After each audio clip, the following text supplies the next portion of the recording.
Tenía 3 millones de seguidores cuando morí de sobredosis en un departamento de lujo en Miami. Lo que vi en esos minutos de muerte clínica cambió todo lo que creía sobre mí mismo. Mi nombre es Mateo, y si me estás escuchando ahora mismo, quiero que sepas que esta no es una historia común de fama y caída. Esta es la historia de cómo Dios me rescató del abismo más oscuro que un ser humano puede experimentar. Y te juro que si llegas hasta el final de este testimonio, tu vida nunca volverá a ser la misma. Era una noche de viernes en Miami, en el mes de marzo, y el reloj marcaba las 2:37 de la madrugada cuando mi cuerpo colapsó sobre el piso de mármol italiano de mi departamento en Brickell. Afuera, las luces de la ciudad brillaban como si nada estuviera pasando, como si el mundo siguiera girando, mientras yo me desvanecía en la soledad más absoluta. Tenía 3 millones de seguidores en TikTok, patrocinios millonarios con marcas de ropa y belleza, invitaciones a las fiestas más exclusivas de South Beach. Pero en ese momento, tirado en el suelo frío, con el corazón latiéndome a un ritmo errático y peligroso, no había ni una sola persona a mi lado. Ni una. La ironía es brutal cuando la entiendes. Millones de personas veían mis videos cada día, comentaban, reían, me admiraban, pero nadie realmente me conocía. Nadie sabía que detrás de esas luces de neón, del maquillaje perfecto, de las sonrisas ensayadas y los bailes virales, había un hombre destruido por dentro, consumido por las drogas, la soledad y una búsqueda desesperada de amor en todos los lugares equivocados. Esa noche había tomado una mezcla peligrosa: cocaína, pastillas que ni siquiera recuerdo el nombre, alcohol en cantidades que mi cuerpo ya no podía procesar. No fue un intento de suicidio, al menos no conscientemente, pero en el fondo, creo que mi alma estaba pidiendo a gritos que todo terminara de una vez por todas. El vacío era tan profundo que ni siquiera las luces de la fama podían llenarlo. Recuerdo que antes de colapsar, había estado grabando contenido para mis redes sociales. Sí, así de enfermo estaba. Incluso en medio de mi autodestrucción, seguía alimentando la máquina de la aprobación digital. Subí una historia mostrando la vista desde mi balcón, con una copa de champaña en la mano, una sonrisa perfecta, y una frase que ahora me da escalofríos recordar: Living my best life in Miami. ¿Bebés? Esto es lo que se siente ser libre. Libre. ¿Qué palabra más vacía y mentirosa? Yo no era libre. Yo era un esclavo de mi propia imagen, de las expectativas de millones de desconocidos, del miedo constante a perder relevancia, a que la gente dejara de verme, a que descubrieran que detrás del influencer exitoso había un niño roto de Veracruz que nunca superó el rechazo de su padre. Cuando caí al suelo, sentí que todo se movía en cámara lenta. Mi teléfono se deslizó lejos de mi mano y quedó con la pantalla iluminada, mostrando notificaciones que seguían llegando sin cesar. Likes, comentarios, mensajes directos de marcas queriendo colaborar. Pero yo ya no podía moverme. Mi pecho se apretaba con una fuerza aterradora, como si un puño gigante estuviera exprimiendo mi corazón. La respiración se volvió casi imposible. Traté de gritar, de pedir ayuda, pero no salió ningún sonido de mi garganta. Solo un gemido ahogado que se perdió en el silencio del departamento vacío.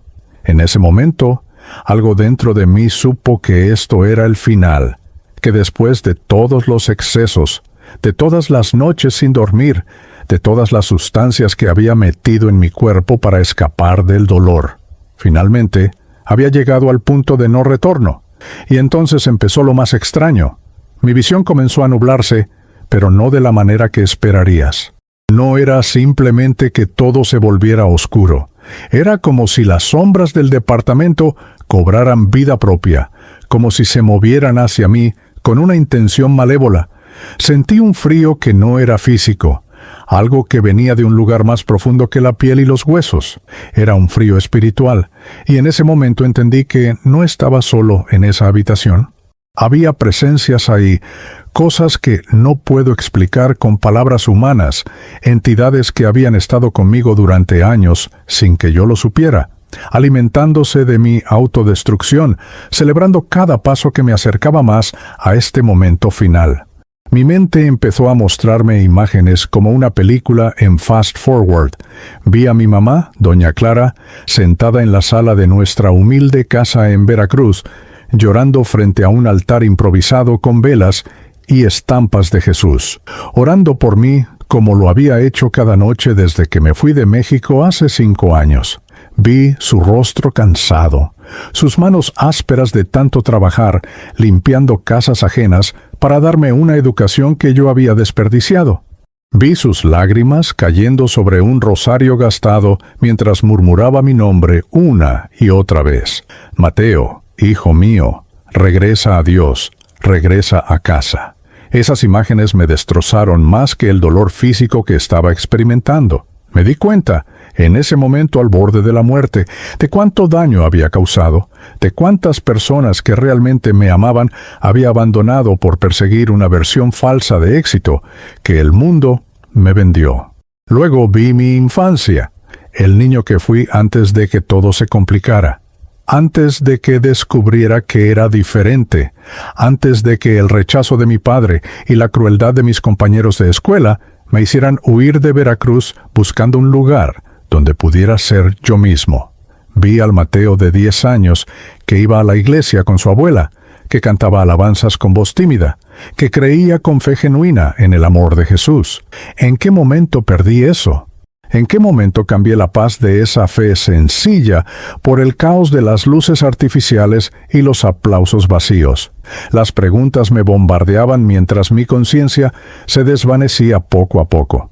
Y justo cuando creí que todo había terminado, cuando la oscuridad estaba a punto de tragarme completamente, algo cambió. Una luz empezó a filtrarse en mi visión borrosa, pero no era la luz del departamento ni la de las torres de Miami afuera de mi ventana. Era diferente. Era cálida, penetrante, viva, y con esa luz vino una presencia tan poderosa que las sombras que me rodeaban huyeron instantáneamente, como cucarachas cuando enciendes la luz en medio de la noche. No puedo describirte exactamente lo que sentí en ese momento, porque las palabras humanas son insuficientes, pero fue como si alguien hubiera entrado a la habitación, alguien con una autoridad tan absoluta que todo lo demás se volvió insignificante. Mi cuerpo seguía inmóvil en el suelo, pero algo dentro de mí, mi espíritu o mi alma, no lo sé exactamente, pudo moverse.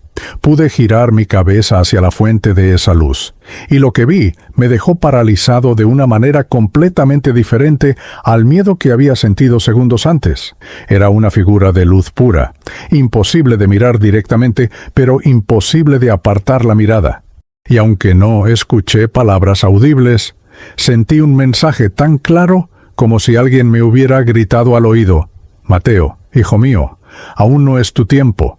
Tienes una historia que contar, tienes que regresar». En ese instante supe, sin ninguna duda, que esa presencia era Jesucristo, el mismo Jesús del que mi abuela me hablaba, el mismo que mi madre no dejaba de invocar en sus oraciones, el mismo que yo había abandonado buscando aceptación en un mundo que nunca podría darme lo que realmente necesitaba. Lo que sucedió después es difícil de explicar, porque no sé si fueron segundos, minutos u horas en tiempo real. Pero en ese estado entre la vida y la muerte, tuve un encuentro con lo divino que cambió cada fibra de mi ser. Y esto es solo el comienzo de lo que viví esa noche, porque lo que Jesús me mostró después fue tan sobrenatural, tan aterrador y glorioso al mismo tiempo, que cuando finalmente desperté en ese piso de mármol, respirando con dificultad pero vivo, yo ya no era el mismo Mateo. Algo había sido roto en lo profundo de mi alma, y algo nuevo, algo eterno, había comenzado a nacer. Porque esa noche, tirado en un departamento vacío de Miami, en medio de la fama más hueca y la soledad más profunda, yo acepté a Cristo de una manera que ni siquiera sabía que era posible. Y esta es la historia de cómo Dios me rescató del infierno que yo mismo construí. Para entender cómo llegué a ese piso de mármol en Miami, muriendo de una sobredosis, rodeado de lujo pero completamente solo, necesito llevarte conmigo a Veracruz, al barrio de La Huaca, donde nací hace 28 años en una casa de concreto sin terminar con techo de lámina. Mi madre, doña Clara, era y sigue siendo la mujer más fuerte que he conocido en mi vida. Ella nos crió sola a mí y a mis 2 hermanas después de que mi padre nos abandonara cuando yo tenía apenas 7 años. Recuerdo perfectamente el día que se fue. Era domingo por la mañana. Acabábamos de regresar de la iglesia evangélica del barrio donde mi abuela nos llevaba cada semana. Y mi papá estaba empacando sus cosas en 2 maletas desgastadas. Mi mamá lloraba en la cocina mientras preparaba frijoles. Y yo, siendo tan pequeño, no entendía qué estaba pasando. Me acerqué a mi padre y le pregunté si iba a volver para la cena. Él me miró con una expresión que nunca he podido olvidar, una mezcla de desprecio y decepción, y me dijo algo que marcó mi vida para siempre. Mateo, tú no eres el hijo que yo esperaba. Eres demasiado suave, demasiado delicado. No sé qué voy a hacer contigo. Y se fue, así de simple, sin un abrazo, sin un beso de despedida, sin una promesa de volver. Simplemente se fue y nunca más regresó. Años después me enteré de que había formado otra familia en Tampico, que tenía 2 hijos varones a los que sí consideraba hombres de verdad. Ese rechazo se clavó en mi corazón como un cuchillo que nunca terminé de sacar. Mi mamá trabajaba limpiando casas de familias ricas en la zona de Boca del Río. Salía a las 5 de la mañana y regresaba a las 9 de la noche, con las manos rojas de tanto cloro y detergente, con la espalda adolorida y los pies hinchados, pero jamás dejó de proveernos lo básico: comida en la mesa, uniformes escolares, aunque fueran de segunda mano, y sobre todo, amor incondicional. Ella me abrazaba cada noche antes de dormir y me decía: Mateo, mi niño precioso, tú vales más que el oro.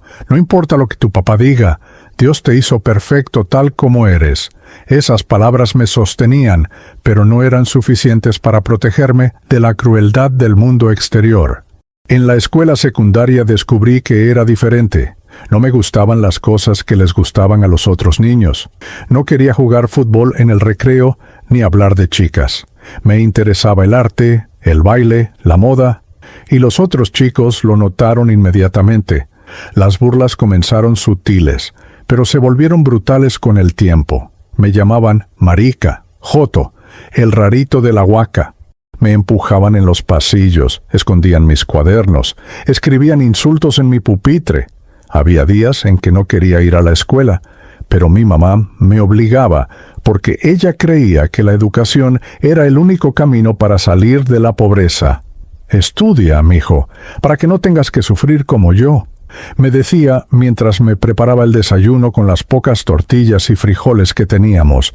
Cuando cumplí 16 años, algo dentro de mí se rompió definitivamente.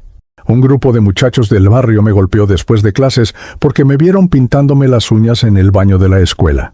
Me dejaron tirado en un callejón con el labio partido y un ojo morado. Llegué a casa sangrando y mi mamá lloró más que yo.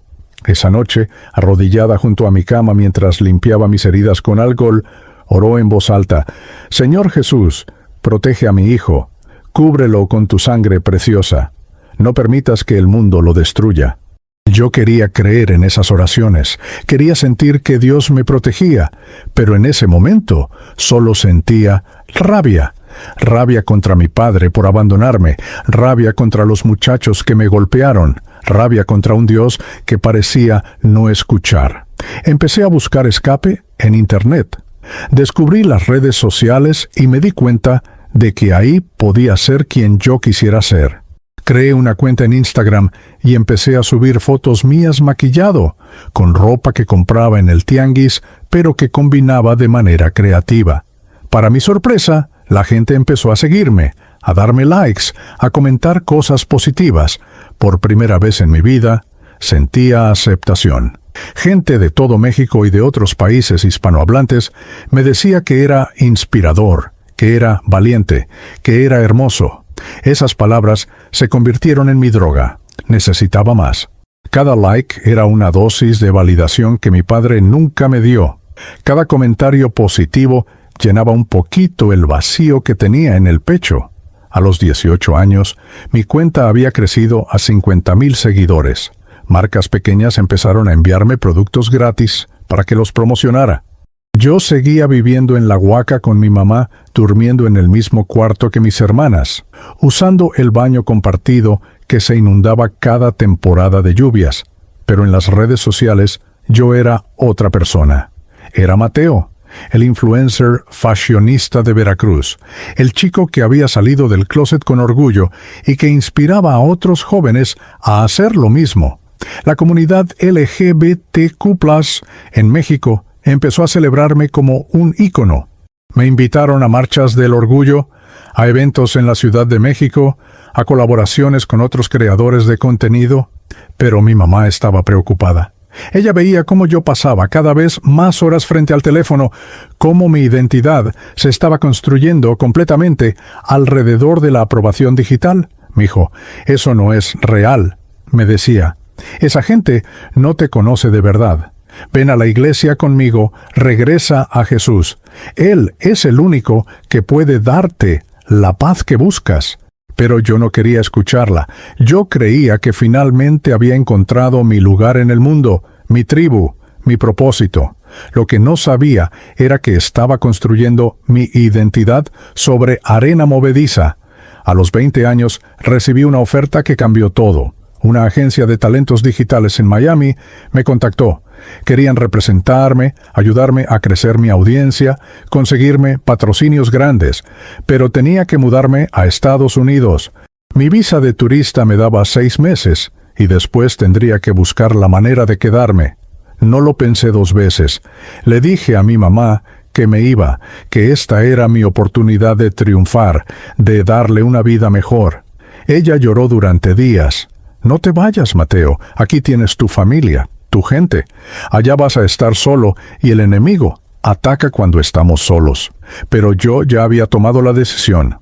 En mi cabeza, Miami era la tierra prometida donde finalmente sería libre, donde nadie me juzgaría, donde podría ser yo mismo sin miedo.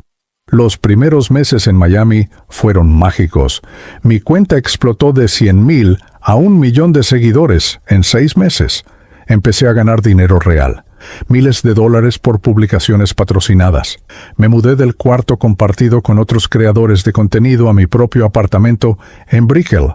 Conocí a celebridades, fui a fiestas exclusivas en mansiones de Miami Beach, viajé a Nueva York y Los Ángeles para colaboraciones.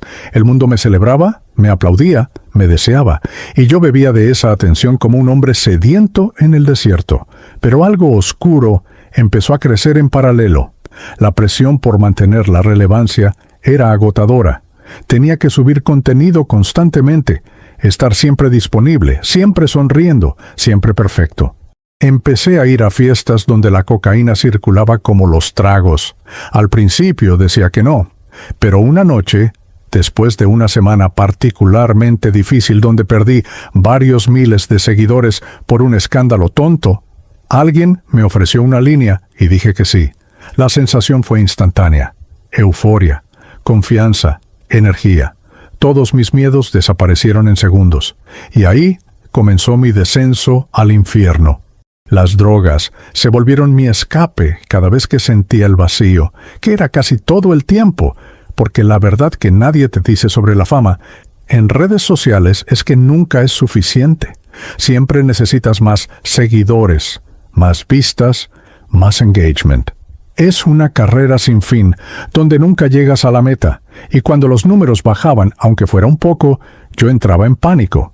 Mi valor como persona se había reducido completamente a estadísticas digitales. Si un video no era viral, yo sentía que había fallado, que no valía nada. Dejé de llamar a mi mamá. Sus llamadas se volvieron incómodas porque ella siempre preguntaba lo mismo. ¿Estás bien, mijo? ¿Estás yendo a la iglesia? ¿Estás orando?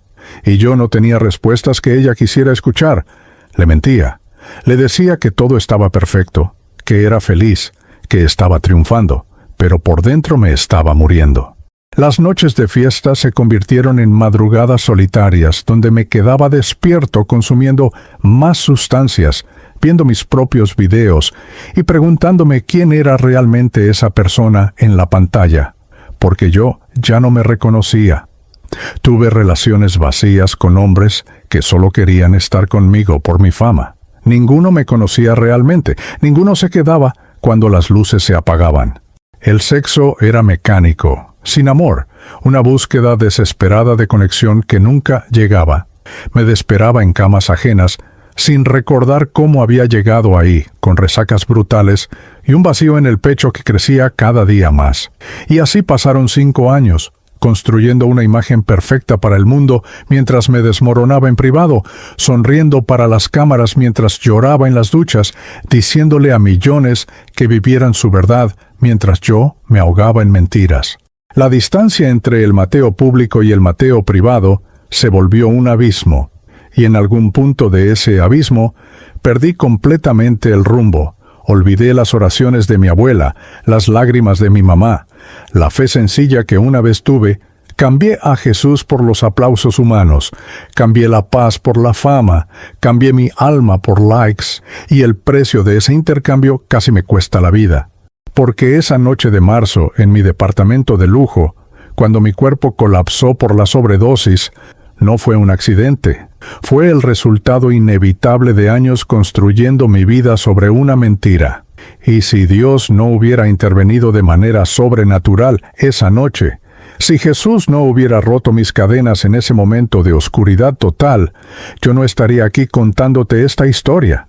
Por eso digo con toda autoridad, yo acepté a Cristo cuando ya no me quedaba nada más, cuando había perdido todo, incluyendo mi propia identidad, y Él me rescató del abismo. Hay momentos en la vida donde Dios grita tan fuerte que incluso los sordos espirituales como yo en ese entonces no pueden ignorar su voz. Y ese grito muchas veces viene a través de las personas que Él pone en nuestro camino, especialmente de aquellas madres que nunca dejan de orar por sus hijos perdidos. Mi despertar no comenzó esa noche de marzo en el piso de mi departamento. Comenzó 3 semanas antes con una llamada telefónica que yo traté de ignorar, pero que se clavó en mi conciencia como una espina imposible de sacar. Era jueves por la tarde. Yo acababa de despertar después de otra noche de excesos, con el cuerpo adolorido y la mente nublada. Mi teléfono sonaba insistentemente, y cuando vi el nombre en la pantalla, mamá, sentí una punzada de culpa que traté de ahogar inmediatamente. Llevaba casi 2 meses sin contestarle las llamadas. Le enviaba mensajes cortos de vez en cuando para que supiera que estaba vivo, pero evitaba escuchar su voz, porque sabía que ella podía leer mi alma, incluso a través del teléfono. Las madres tienen ese don sobrenatural de saber cuando sus hijos están en problemas, no importa cuántas mentiras les digamos, pero ese día, por alguna razón que ahora entiendo como divina intervención, contesté.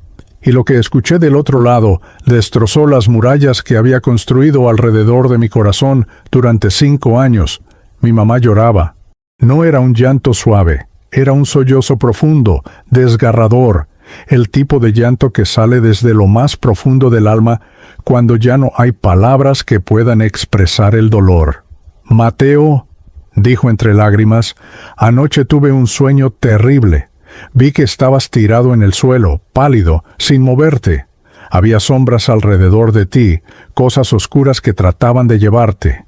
Y yo gritaba tu nombre, pero tú no me escuchabas. Hijo, por favor, dime la verdad. ¿Qué está pasando? Yo siento en mi espíritu que estás en peligro. Sus palabras me helaron la sangre porque ella no sabía nada de las drogas, de las sobredosis cercanas que había tenido, de las noches donde había pensado que no despertaría. ¿Cómo podía ella saber? Traté de calmarla con mentiras. Le dije que todo estaba bien, que solo estaba trabajando mucho, que el sueño era solo producto de su preocupación natural como madre, pero ella no me creyó. Mateo, yo he estado orando por ti cada día desde que naciste. He ayunado, he clamado a Dios, he puesto tu nombre en altares de oración en cada iglesia de Veracruz. Y Dios me ha mostrado que el enemigo quiere destruirte, pero también me ha prometido que vas a regresar a Él, que vas a aceptar a Cristo de nuevo como cuando eras niño. No sé qué estás haciendo allá en Miami, pero yo sé que no estás en los caminos del Señor. Cada palabra era como un martillo golpeando el muro que yo había construido entre mi vida actual y mi pasado de fe. Le dije que tenía que colgar, que tenía una reunión importante, cualquier excusa para escapar de esa conversación, pero antes de terminar la llamada, ella dijo algo que me persiguió durante semanas. Hijo, cuando toques fondo, cuando sientas que ya no hay salida, acuérdate que Jesús está esperándote con los brazos abiertos. No importa qué tan lejos hayas caído, su amor es más grande. Yo voy a seguir orando hasta que vuelvas a casa, aunque tenga que hacerlo hasta mi último aliento. Y colgó. Me quedé sentado en mi cama, con el teléfono en la mano, temblando. Esa conversación rompió algo dentro de mí. Por primera vez en años sentí el peso completo de mi situación. Miré alrededor de mi departamento. El desorden, las botellas vacías, los restos de cocaína en la mesa de centro, la ropa de diseñador tirada por el suelo. Tenía todo lo que creía que quería, pero estaba más vacío que cuando vivía en aquella casa de concreto en la Huaca. Al menos ahí tenía amor genuino, tenía propósito, tenía a Dios. Aquí solo tenía seguidores fantasmas que no conocían mi nombre real, patrocinadores que solo les importaban mis números, y una adicción que me estaba consumiendo vivo. Los días después de esa llamada fueron extraños. Empecé a notar cosas que antes ignoraba. Veía a mi mamá en todas partes, en las señoras mexicanas que limpiaban edificios en Brickell con las mismas manos cansadas que ella tenía, en las vendedoras de flores en las esquinas que me recordaban a las mujeres de Veracruz, en cada altar de la Virgen de Guadalupe que veía en las tiendas latinas de Miami. Era como si Dios estuviera poniendo recordatorios constantes de dónde venía, de quién realmente era yo, más allá de la fachada de influencer exitoso. Una noche, una semana después de esa llamada, tuve un ataque de pánico severo en medio de una fiesta en Miami Beach. Estaba rodeado de cientos de personas, la música estaba a todo volumen, las luces estroboscópicas iluminaban la piscina del penthouse, pero yo sentía que me ahogaba. Mi corazón latía tan rápido que pensé que me iba a dar un infarto ahí mismo. Salí corriendo al balcón, tratando de respirar, y miré hacia el océano oscuro. Y en ese momento, por primera vez en 5 años, oré. No fue una oración bonita o elaborada, solo dije, Dios, si existes, ayúdame. Me estoy muriendo por dentro. No hubo relámpagos ni voces audibles, pero sí hubo una paz momentánea que me permitió respirar de nuevo. Regresé a la fiesta, pero algo había cambiado. Ya no podía fingir que estaba disfrutando. Todo me parecía falso, vacío, sin sentido. Veía a las personas bailando y riendo, pero yo solo podía ver máscaras, gente tan perdida como yo tratando de llenar vacíos con placeres temporales. Me fui temprano esa noche, algo que nunca hacía, y lloré durante todo el camino a casa. Lloré por el niño que fui, por las promesas rotas, por el tiempo perdido, por haber cambiado mi herencia espiritual por un plato de lentejas digitales. Traté de llamar a mi mamá varias veces esa semana, pero nunca tuve el valor de marcar el número completo. ¿Qué le iba a decir? Que tenía razón, que yo había arruinado mi vida persiguiendo una ilusión. Mi orgullo no me dejaba admitir que había fallado, que el hijo que se fue de Veracruz prometiendo conquistar el mundo había terminado siendo conquistado por él. Seguí grabando contenido, seguí subiendo videos con sonrisas falsas, seguí mintiendo a mis millones de seguidores diciéndoles que la felicidad estaba en vivir tu verdad sin importar lo que digan los demás. Pero yo sabía que era mentira. Mi verdad me estaba matando. Las drogas aumentaron. Ya no era solo en las fiestas, era durante el día, era apenas despertaba, era cada vez que sentía el vacío. La cocaína ya no me daba la euforia de antes. Ahora solo me mantenía funcionando lo suficiente para grabar el siguiente video, para mantener la imagen. Mi cuerpo empezó a mostrar señales de colapso. Perdí peso dramáticamente. Mi piel se veía grisácea.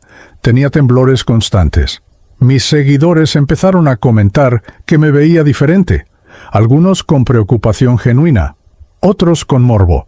Yo decía que era estrés del trabajo, que estaba haciendo demasiado. Más mentiras sobre mentiras. 2 días antes de la sobredosis, mi mamá me envió un mensaje de voz. Yo estaba en medio de una sesión de fotos para una marca de ropa, rodeado de fotógrafos, estilistas, maquillistas, toda una producción costosa. Pero cuando vi su mensaje, algo me obligó a escucharlo ahí mismo. Me alejé del set, fui al baño, cerré la puerta y presioné play.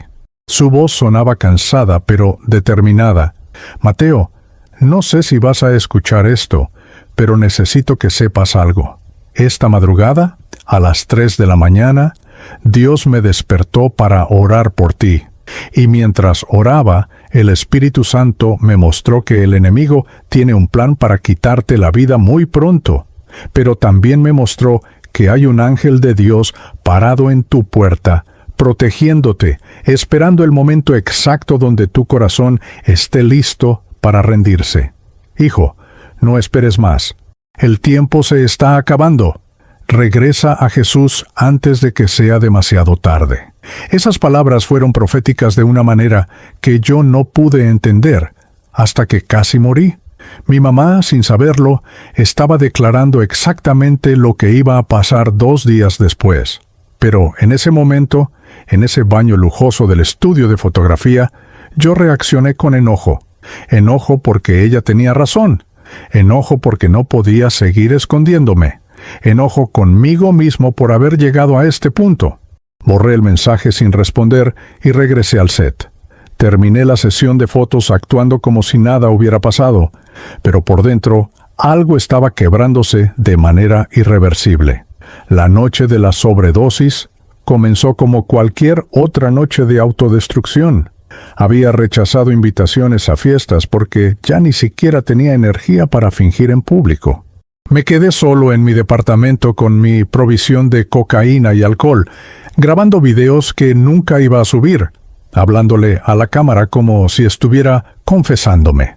En uno de esos videos, que después borré, dije mirando directamente a la lente: si alguien me está viendo en el futuro, sepan que yo traté de ser feliz, traté de ser libre, pero creo que me equivoqué de camino, y ahora ya no sé cómo regresar.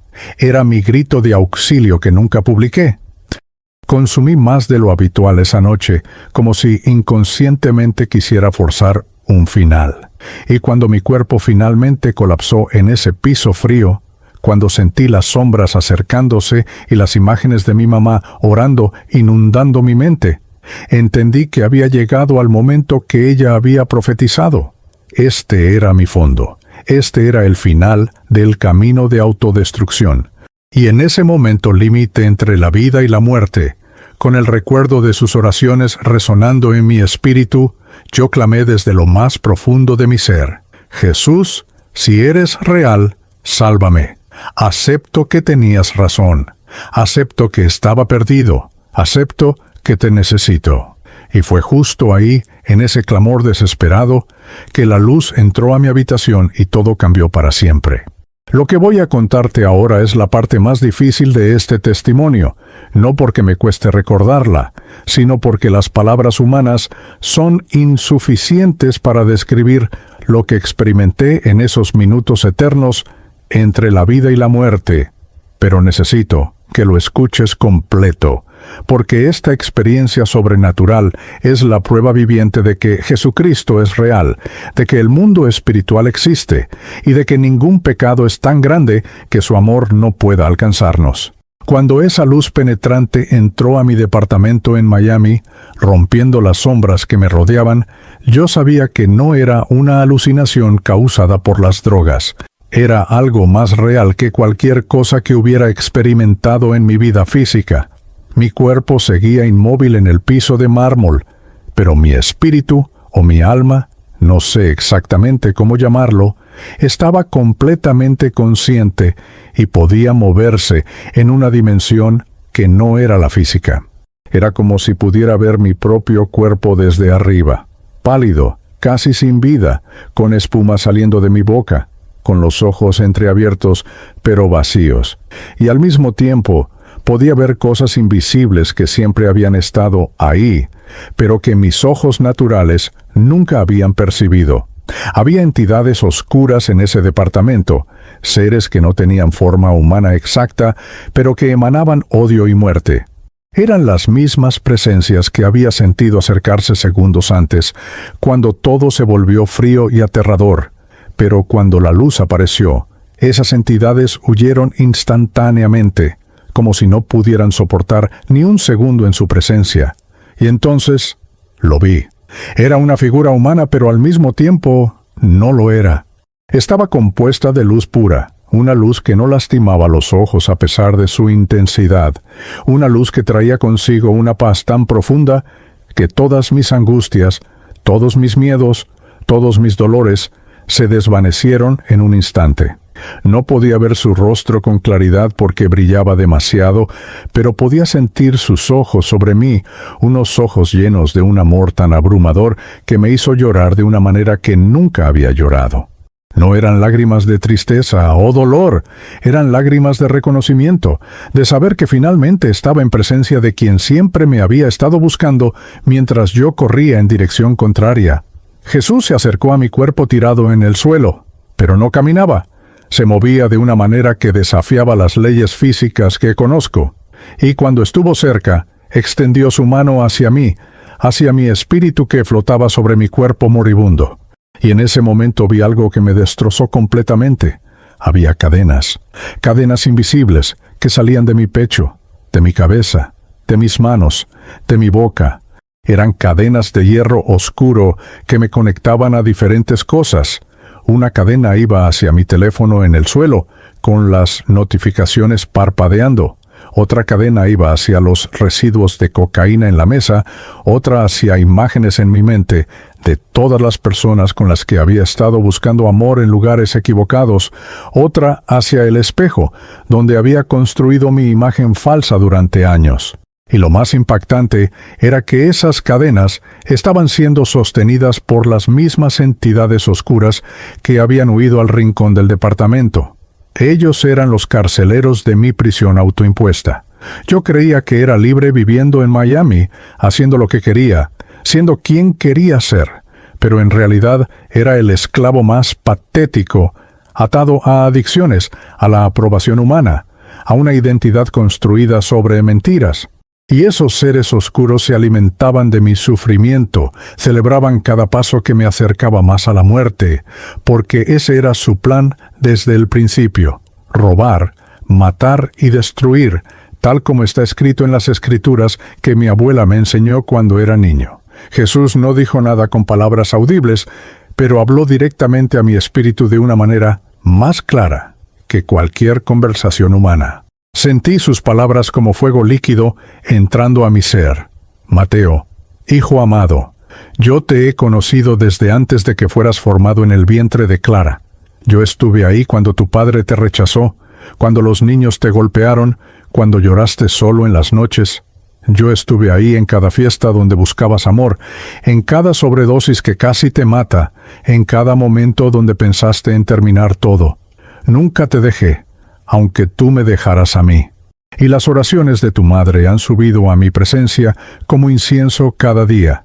Y por eso estoy aquí ahora, en tu momento más oscuro, porque este es el momento para el cual naciste, el momento de tu liberación. Lloré de una manera que no sabía que era posible llorar. Eran años de dolor, de vergüenza, de culpa, de soledad saliendo de mi espíritu como un río tóxico. Y mientras lloraba, Jesús extendió sus manos hacia las cadenas, y ahí fue cuando vi las marcas. Tenía agujeros en sus muñecas, cicatrices que brillaban con luz dorada.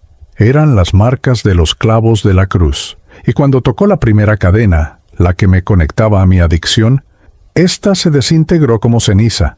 El metal oscuro simplemente dejó de existir ante su toque. Una por una, tocó cada cadena que me ataba, y todas se rompieron de la misma manera. La cadena de la fama, rota. La cadena de la búsqueda de aprobación humana, rota.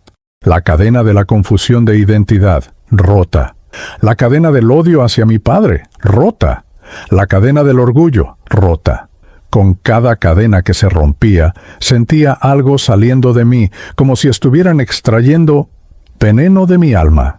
Y simultáneamente sentía algo entrando, algo limpio, algo vivo, algo que traía gozo genuino por primera vez en años.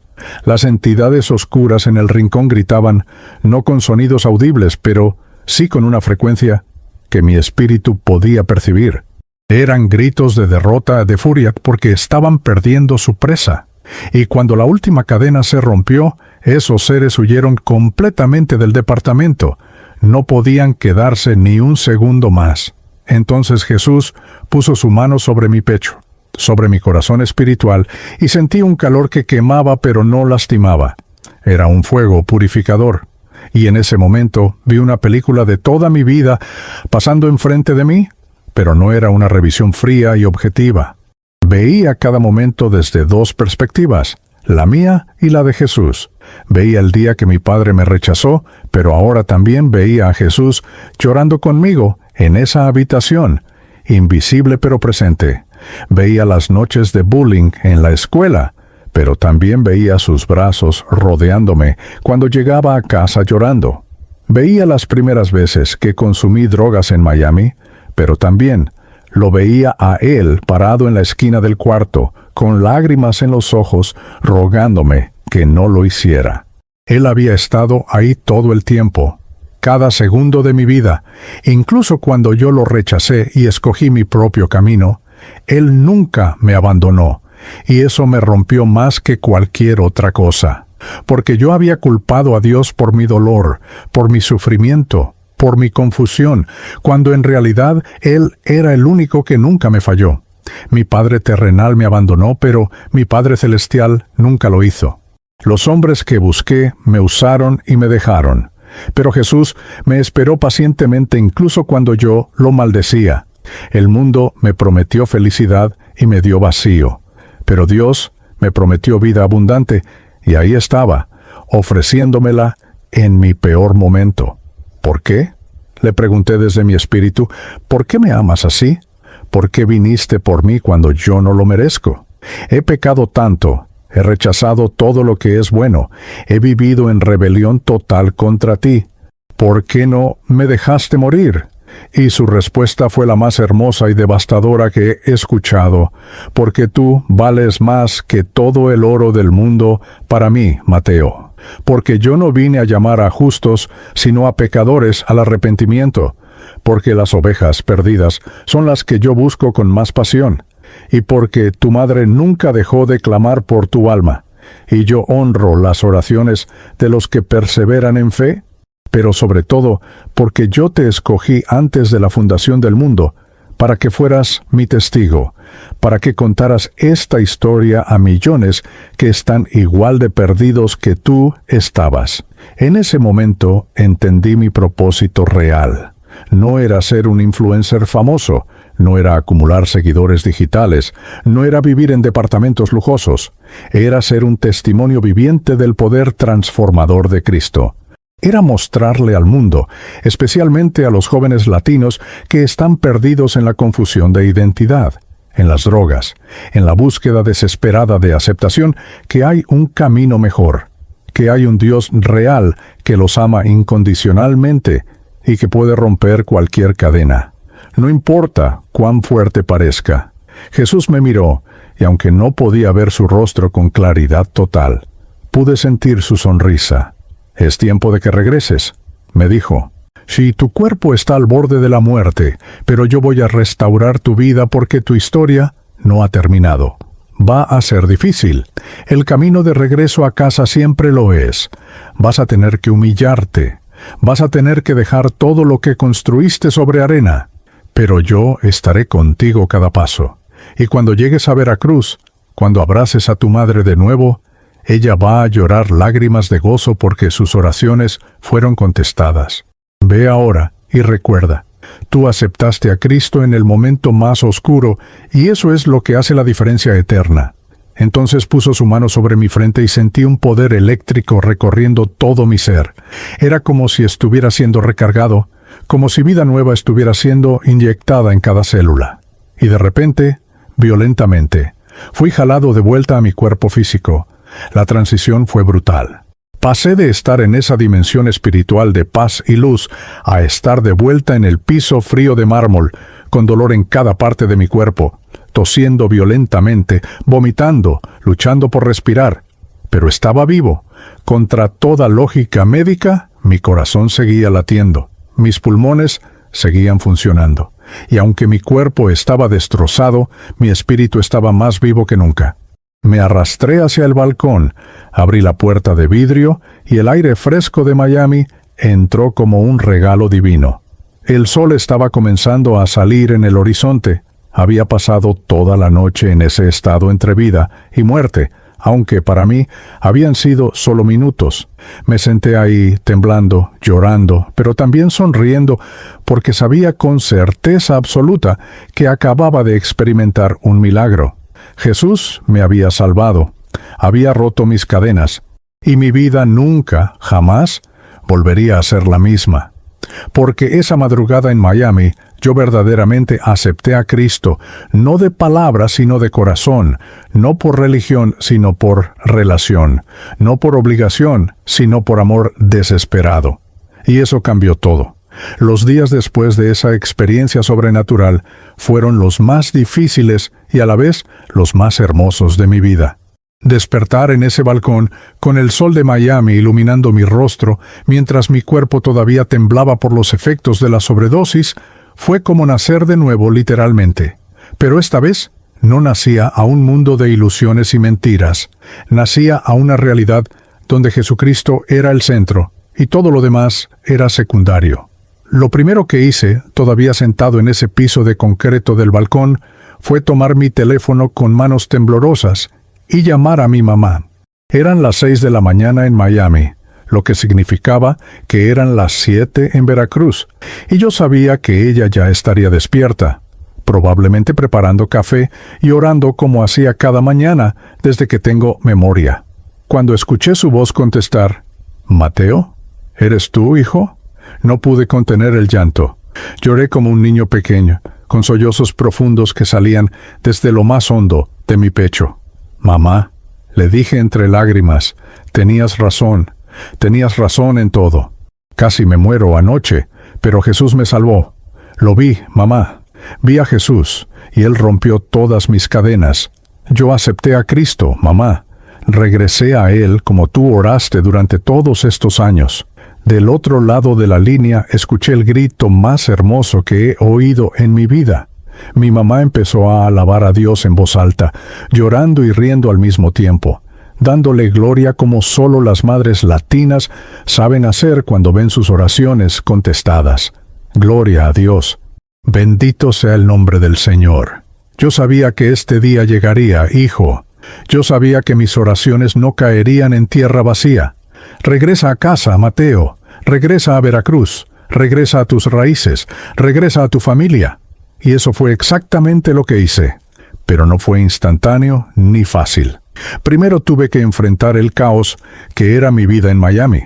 Cancelé todos mis contratos con marcas, algo que financieramente era una locura porque estaba dejando ir miles de dólares en ingresos garantizados. Mi agente pensó que me había vuelto loco. Me llamó docenas de veces tratando de convencerme de que no tomara decisiones drásticas, que tal vez solo necesitaba unas vacaciones. Pero yo sabía que esto no era una crisis temporal, era una muerte total de mi vieja vida. El Mateo influencer tenía que morir para que el Mateo hijo de Dios pudiera vivir. Publiqué un último video en mis redes sociales, sin maquillaje, sin filtros, sin actuación. Me senté frente a la cámara con los ojos todavía rojos de tanto llorar y les conté a mis 3 millones de seguidores la verdad.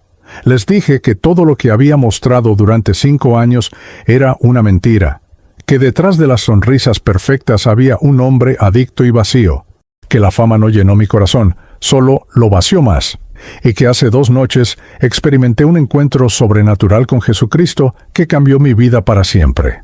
Les dije que iba a cerrar mis cuentas de redes sociales, que iba a regresar a México, que iba a empezar de cero siguiendo a Cristo. La reacción fue masiva y dividida. Millones de comentarios entraron en minutos, algunos celebrando mi valentía, otros burlándose, otros acusándome de ser un fanático religioso, otros compartiendo sus propias historias de dolor y búsqueda de Dios. Pero yo ya no necesitaba la aprobación de ninguno de ellos. Por primera vez en años, no revisé obsesivamente los comentarios ni los números de visualizaciones. Subí el video, cerré la aplicación y empecé a empacar. Vendí todo.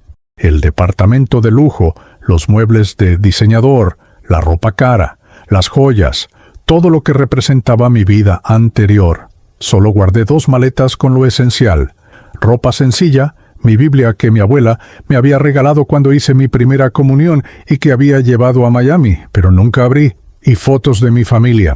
Todo el dinero que saqué de las ventas lo doné en partes. Una parte a un centro de rehabilitación cristiano en Miami, que ayuda a jóvenes latinos con adicciones, otra parte a la iglesia de mi abuela en Veracruz, y el resto lo envié a mi mamá para que pudiera dejar de trabajar limpiando casas. Ese último gesto fue importante para mí porque durante años le había prometido sacarla de la pobreza con mi fama, pero solo le causé dolor. Ahora finalmente podía cumplir esa promesa, no con dinero de patrocinios vanidosos, sino con recursos que venían de rendirme a Dios. El día que tomé el vuelo de Miami a Veracruz fue surrealista. Pasé por el aeropuerto donde años atrás había llegado lleno de sueños de conquista, y ahora regresaba quebrantado pero restaurado. En el avión, sentado junto a la ventana, mientras Miami se hacía cada vez más pequeña abajo, sentí una paz que no tiene explicación lógica. No tenía trabajo esperándome en México, no tenía plan específico, no tenía la seguridad económica que había construido, pero tenía a Cristo, y eso era más que suficiente. Durante el vuelo leí el Evangelio de Lucas, especialmente la parábola del hijo pródigo, y lloré porque me vi reflejado completamente en esa historia. Yo era ese hijo que había desperdiciado su herencia en tierra lejana, que había caído tan bajo que comía con los cerdos, pero que finalmente decidió regresar a casa de su padre. Y al igual que en la parábola, yo sabía que mi Padre Celestial y mi Madre Terrenal me estaban esperando con los brazos abiertos. Cuando el avión aterrizó en Veracruz y salí del área de llegadas, vi a mi mamá esperándome con mis 2 hermanas y mi abuela. El momento en que nuestras miradas se encontraron fue indescriptible. Corrí hacia ella como el niño que fui alguna vez, y cuando nos abrazamos, ambos lloramos durante minutos sin poder hablar. Ella repetía una y otra vez: «Regresaste, mi niño, regresaste a casa. Gracias, Jesús, por traer a mi hijo de vuelta». Mi abuela, que ya tiene 82 años y camina con dificultad, se acercó cojeando y puso sus manos arrugadas sobre mi cabeza, orando en voz alta: «Señor, este nieto mío estaba muerto, pero ha vuelto a la vida. Estaba perdido, pero ha sido hallado. Que nunca más se aparte de tus caminos». Era como una escena sacada directamente de la Biblia, sucediendo en el aeropuerto de Veracruz en pleno siglo XXI. Regresar a vivir a la casa de concreto sin terminar en La Huaca fue un ajuste drástico. Pasé de un penthouse con vista al océano a compartir habitación con mis hermanas de nuevo, de tener baño privado a usar el baño compartido, que todavía se inunda en temporada de lluvias, de pedir comida gourmet a delivery a comer los frijoles y tortillas que mi mamá prepara.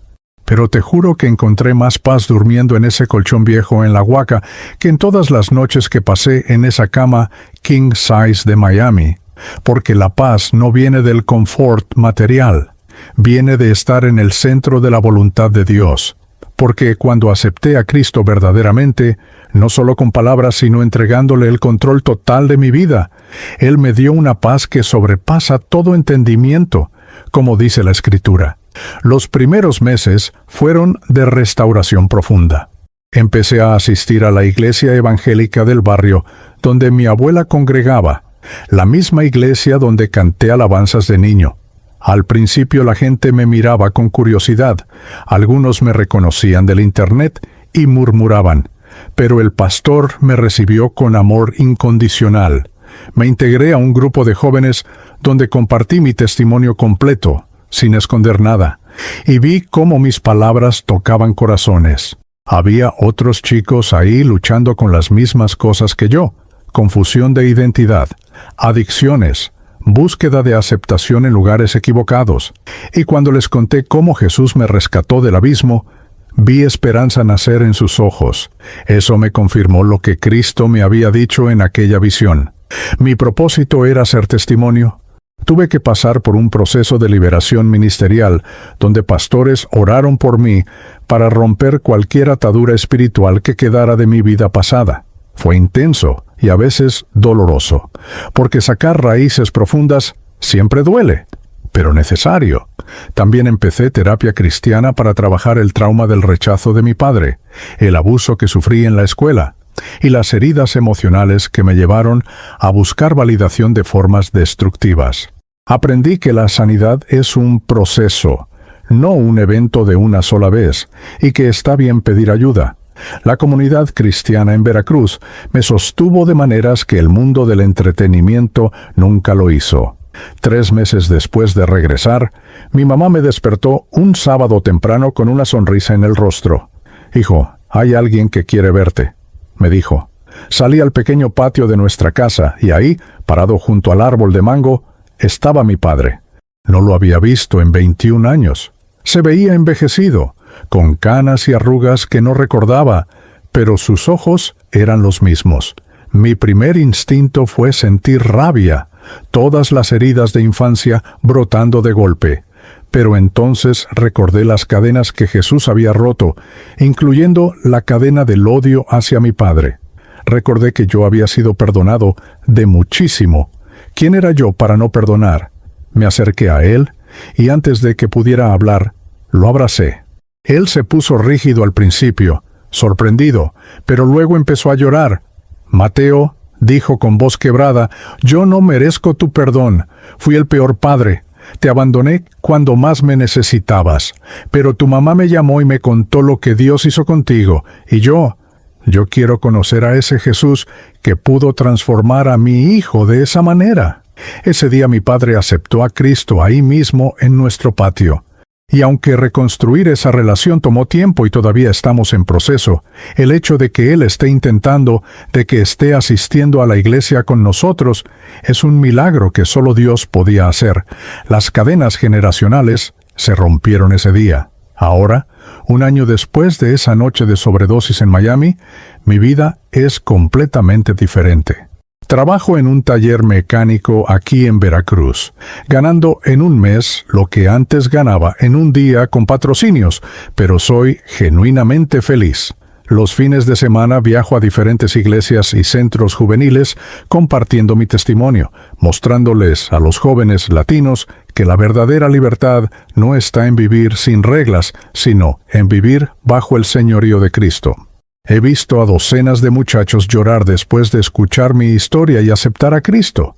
Jóvenes que estaban al borde del suicidio, adictos a drogas, confundidos sobre su identidad, exactamente donde yo estuve. Mi relación con mi mamá se restauró completamente. Ahora desayunamos juntos cada mañana, oramos en familia cada noche, y ella ya no llora lágrimas de dolor, sino de gozo. Recuperé a mi hijo, dice constantemente. El hijo que se fue perdido regresó. Y yo sé que cada lágrima que ella derramó orando por mí durante 5 años valió la pena. Sus oraciones literalmente me salvaron la vida. Por eso ahora les digo a las madres que me escuchan, nunca dejen de orar por sus hijos perdidos, porque Dios honra la persistencia de fe. Si estás escuchando este testimonio y te identificas con algo de lo que conté, si estás viviendo una doble vida, si estás atado a adicciones, si estás buscando amor y aceptación en redes sociales o en relaciones vacías, si sientes que has caído tan bajo que no hay regreso, necesito que escuches esto. No es demasiado tarde para ti. Jesús está esperándote con los brazos abiertos, así como me esperó a mí. No importa qué tan lejos hayas caído, qué tan sucio te sientas, cuántos errores hayas cometido. Su amor es más grande que todo eso, pero tienes que tomar la decisión de regresar, de rendirte, de aceptar a Cristo genuinamente, no solo de palabra, sino de corazón. No esperes a que llegues al fondo, como me pasó a mí. No esperes a la sobredosis, al intento de suicidio, al colapso total. Regresa ahora que todavía hay tiempo. Y si eres madre, padre, familiar de alguien que está perdido, no dejes de orar. Tus oraciones tienen poder, tus lágrimas suben al cielo como incienso, y Dios te escucha. Déjame un comentario ahora mismo escribiendo la palabra libertad, y voy a orar por ti, por tu situación, por tu familia. Comparte este testimonio con ese joven que conoces que está perdido en las redes sociales, en las drogas, en la confusión. Porque esta historia no es solo mía, es para todos los que necesitan saber que aceptar a Cristo es la decisión más importante que tomarán en su vida. No dejes que el enemigo te robe un día más. Acepta a Cristo hoy, en este momento, y prepárate para ver cómo Él transforma tu dolor en propósito, tu vergüenza en gloria, tu muerte en vida abundante. Este es mi testimonio cristiano, y oro para que sea el inicio de tu propia historia de transformación. Dios te bendiga.